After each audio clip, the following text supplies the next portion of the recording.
This last story set the imagination of the prince on fire, and he was determined to get through the bushes and into the castle.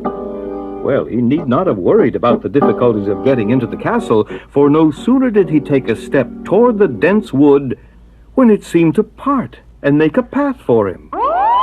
Look, the bushes are jumping apart as I walk. Oh, I feel that there is enchantment at work here. Maybe there really is a sleeping princess for me to awaken. He made his way through the forest as quickly as possible. Soon the castle itself was before him. The sight in the courtyard made him gasp. People. All sorts of people. Are they dead? Oh, no. They're all breathing. In fact, this fellow seems to have had a bit too much to drink. The prince made his way from the outer courtyard into the palace itself. Here were more amazing sights. Guards, lined up on either side, all snoring away. What? And what's this? Why, the ladies-in-waiting seem to have dozed off while doing their embroidery. Finally, the prince came to the last chamber, and there he saw the most beautiful sight he had ever seen. Sleeping on a bed with silver and gold curtains was a princess of unusual beauty. Oh, a sleeping beauty indeed. The prince quietly approached the bed and fell to his knees.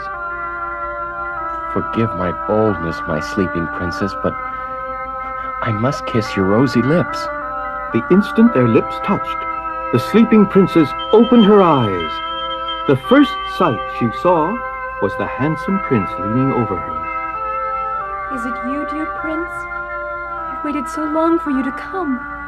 As the princess spoke, all around her came back to life. The footmen, the pages, the stewards, the guards, the maids, the ladies-in-waiting, the cooks, all opened their eyes and began to walk and talk and do the things they had been doing 100 years ago.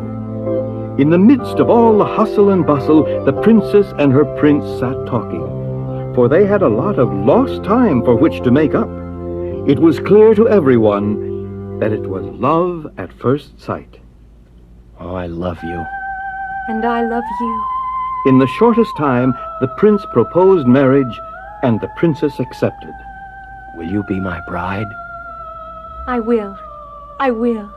And the next words out of the princess's mouth, while not very romantic, were very easy to understand. When do we eat? I'm starved. And who wouldn't be after not eating for 100 years? The cooks were put to work making a huge feast, for everyone was starved.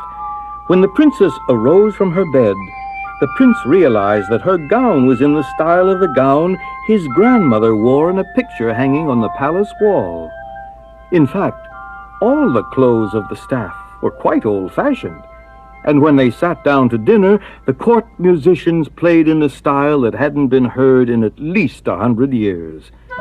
But considering that they hadn't played their instruments for 100 years, they sounded pretty good. The prince didn't mind at all, and when the wedding took place a few days later, the bride looked lovely, and not a soul guessed that she was 100 years older than the groom. Oh, shh, shh, shh. Now, don't you tell. Besides, these days there are a lot of people who don't believe in fairy tales.